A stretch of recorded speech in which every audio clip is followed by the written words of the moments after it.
ನಿಮಗೂ ವಿಜಯಲಕ್ಷ್ಮಿ ನಡುವೆ ಯಾವುದಾದರೂ ಮನಸ್ತಾಪ ಉಂಟಾಗಿದೆಯೇ ಎಂದು ರಿಪೋರ್ಟರ್ಸ್ಗಳು ಧನ್ವೀರ್ ಅವರಿಗೆ ಕೇಳಿದ್ದಾಗ ಧನ್ವೀರ್ ಅವರು ನೀಡಿದ ಉತ್ತರವೇನೆಂದು ಈ ವಿಡಿಯೋದಲ್ಲಿ ಸಂಪೂರ್ಣವಾಗಿ ತಿಳಿಸಿಕೊಡ್ತೀನಿ. ದಯವಿಟ್ಟು ಚಾನೆಲ್ನ ಸಬ್ಸ್ಕ್ರೈಬ್ ಮಾಡ್ಕೊಳ್ಳಿ, ನೋಟಿಫಿಕೇಶನ್ ಆನ್ ಮಾಡ್ಕೊಂಡಿರಿ ವೀಕ್ಷಕರೇ. ಸೊ ಮೊದಲನೇದಾಗಿ ಇವತ್ತಿನ ದಿನಾಂಕ 18ರಂದು ವಿಜಯಲಕ್ಷ್ಮಿ ಅವರು ತಮ್ಮ ಅತ್ತೆಯನ್ನು ಕರೆದುಕೊಂಡು ತಮ್ಮ ಗಂಡನನ್ನು ನೋಡಲು ಹೋಗಿದ್ದರು. ಅತ್ತೆ ಎಂದರೆ ದರ್ಶನ್ ಅವರ ತಾಯಿ ಅಂತಾನೆ ಹೇಳಬಹುದು. ಸೊ ಅವರು ಹೋಗುವ ಸಮಯದಲ್ಲಿ ಧನ್ವೀರ್ ಕೂಡ ಅವರ ಜೊತೆ ಬಂದಿದ್ದರು ವೀಕ್ಷಕರೇ.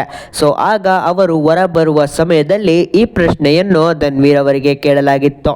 ಸೊ ಧನ್ವೀರ್ ನೀಡಿದ ಉತ್ತರವೇನೆಂದು ಈ ವಿಡಿಯೋದಲ್ಲಿ ತಿಳಿಸ್ಕೊಡ್ತೀನಿ. ಈ ವಿಡಿಯೋನ ಕಂಪ್ಲೀಟ್ ಆಗಿ ನೋಡಿ.